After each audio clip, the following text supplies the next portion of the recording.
So we have some not so great news. We actually lost one of our new Partridge Chantecler chickens. We were gone most of the day, but we come back and I was bringing out the kitchen scraps to bring out to the chickens because I love a nice treat. As we were doing that, we noticed that there was not a chicken in sight, and which is really strange considering the amount of chickens that we have.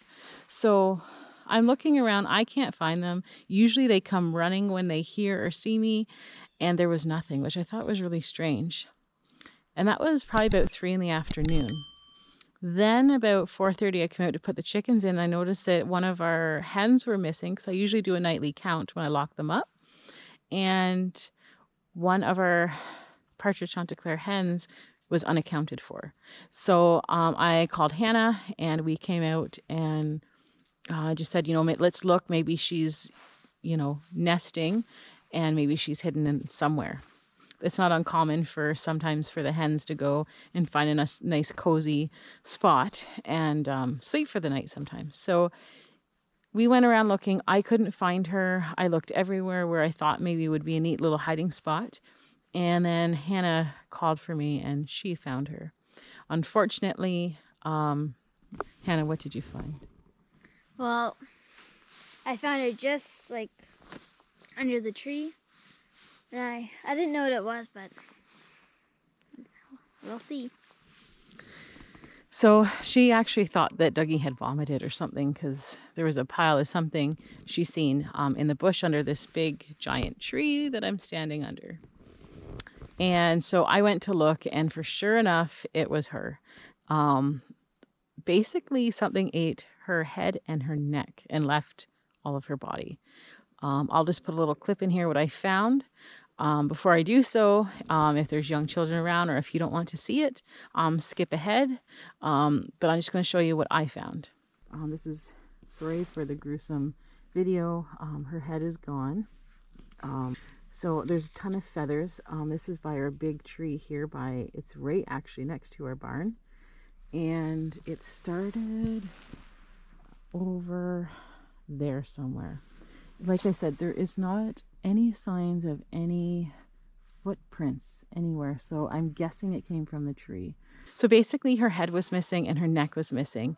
And this is our like 4th or 5th year that we've had chickens. And this is our first hen or chicken that we have ever lost to a predator. Usually they die of natural causes or, end up in someone's freezer or something like that. So this is the first one that we've lost on the homestead here. It's kind of sad. She was beautiful. She was a really light, coppery colored one. We were really hoping to breed her. But anyways, I'm just glad that none of the other chickens are missing, because usually sometimes when a predator comes, they just go crazy and get whoever they can or whatever they can. So as much as I'm sad, and I really am sad, I'm also really happy it's just the one and not all of them. So we were doing some investigation because it's our first time losing one. And so far what we have found is that typically the animals that eat the head and the neck are owls, hawks, or raccoons. Now, we know it wasn't a raccoon. I looked around for prints. I could not see any prints whatsoever. And considering we found her under this big tree, I'm assuming that it was a bird. The other thing is typically raccoons, the only reason they eat the heads is because they try and get into, reach across in the cage to pull out a hen, and they basically can only reach the head and the neck outside of the fence, and that's why they only eat that portion. If they had opportunity, they would eat more than that. A hawk and an owl, however, the owls typically really like the brains because it is very high in protein. So that is why you would find a headless chicken. So we were just investigating because it was quite dark last night, and I looked, there was no prints. There's some little bit of cat prints now, but it's not uncommon. Our neighbor has lots of cats and they typically come down. But we did find something.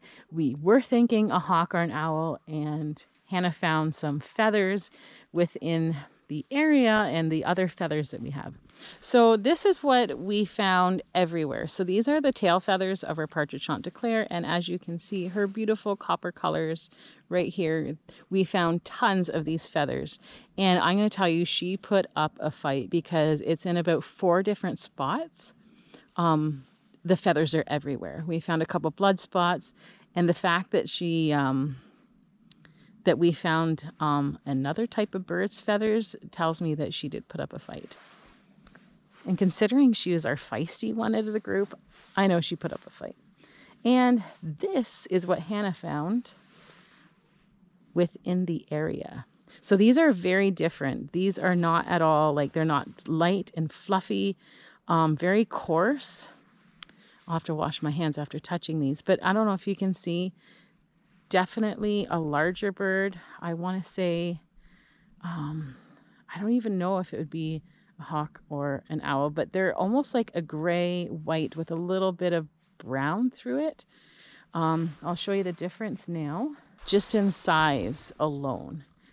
We have no gray and white feathered Chanteclers, so we definitely know it was a bird, and we definitely are thinking a hawk or a owl.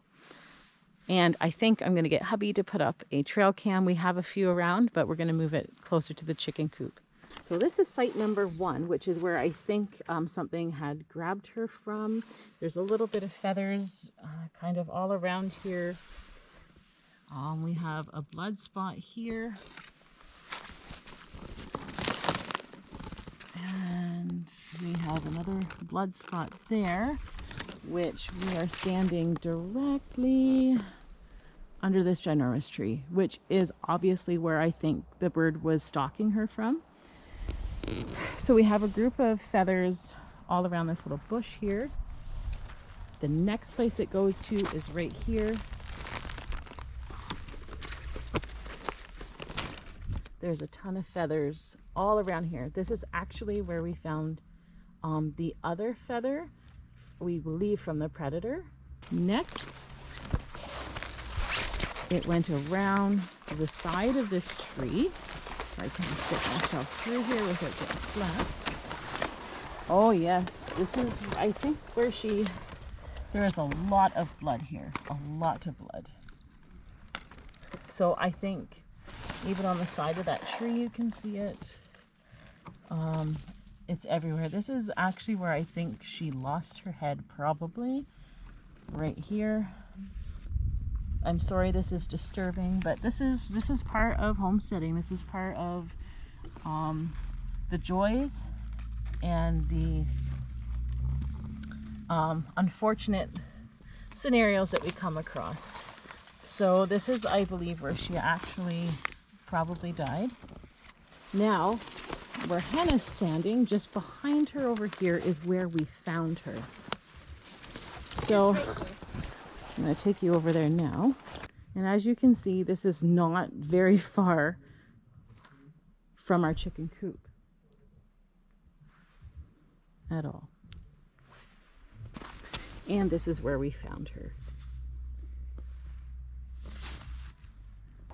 And I think how close it is to the coop, and this is actually the Partridge Chantecler coop. She was being stalked for quite some time.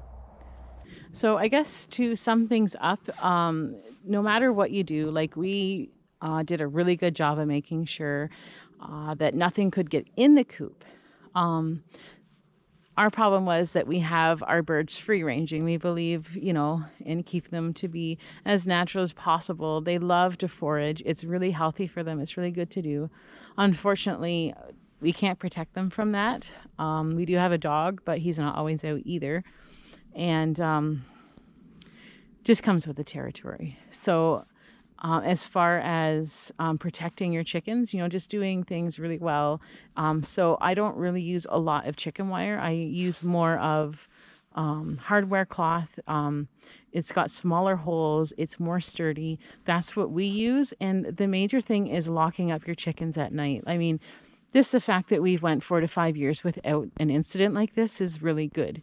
However, what I'm doing now, what what we've decided to do now is just we're going to keep the chickens locked up for a while. Not that I don't know if they would come back often, this bird, but I know things like foxes and different things, raccoons, they could come back in like 5 to 7 days for another meal. So the fact that this animal now knows that there's chickens out foraging, I'm going to keep them locked up for a bit. They're still going to have as much food and as much warmth, and we have natural sunlight in there, plus we have a light. They're going to do fine. We typically lock them up most of the winter anyway. How would you know if it was another predator? For one, since it's snowing, we should see footprints. There's not a single footprint around here. So the other thing is typically like a fox or a weasel or something, they would drag it. They might take it. Even a large owl or a bald eagle. We even thought about a bald eagle. However, they would have taken the body basically somewhere to eat it, and they didn't. So we know it's a bit of a smaller type of bird, which a hawk or an owl could possibly do that. They didn't drag it away. They wanted the head and the neck. That's what they took. But most of the time, if you have a chicken goes missing and you can't find the body, you're thinking of something bigger like a fox. Anyways, it's a terrible experience. I wanted to share it with you because these things are part of having smaller animals on the farm, such as chickens. And that's why we like to have a lot. So when we did purchase our Partridge Chanteclers from Hickory Croft Farms, first initially we were thinking, okay, let's get 2 hens and 1 rooster so that we can kind of keep the line going and having our own chicks to be more self-sustainable.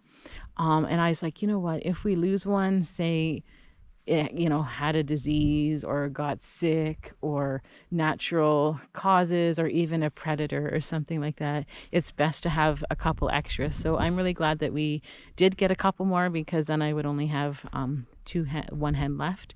So, getting a few extra or having a few extra hens around when you only really maybe need 2 or 3 hens or 4 hens, having 6 or 8 is not a bad idea. Just like gardening. I plant more than I need, because if there's loss, there's disease in the plant, or a plant doesn't do well, that's why I planted a couple different places. Things like that. I do the same with chickens. Having a few extra for those reasons is not a bad idea. So anyways, I do want to thank you for joining us on this video. As much as it's not a great video, I hope that you learned something, and don't get discouraged if this happens. It just means up your game, how you're going to protect your hens, whether it's had better fencing, or in our case perhaps having the dog out more. He can't necessarily be out all the time, but even if he was on a chain for a bit during the day, there's obviously something that we can do to better our chances. So thanks for joining. I hate it to share such bad news with you, but like I said, it's part of homesteading, and things to consider when you're thinking of getting chickens. Just be ready for these little disappointments. Till next time, don't forget to hit that sub button and continue following us on our homesteading journey here at Ploughman's Backyard.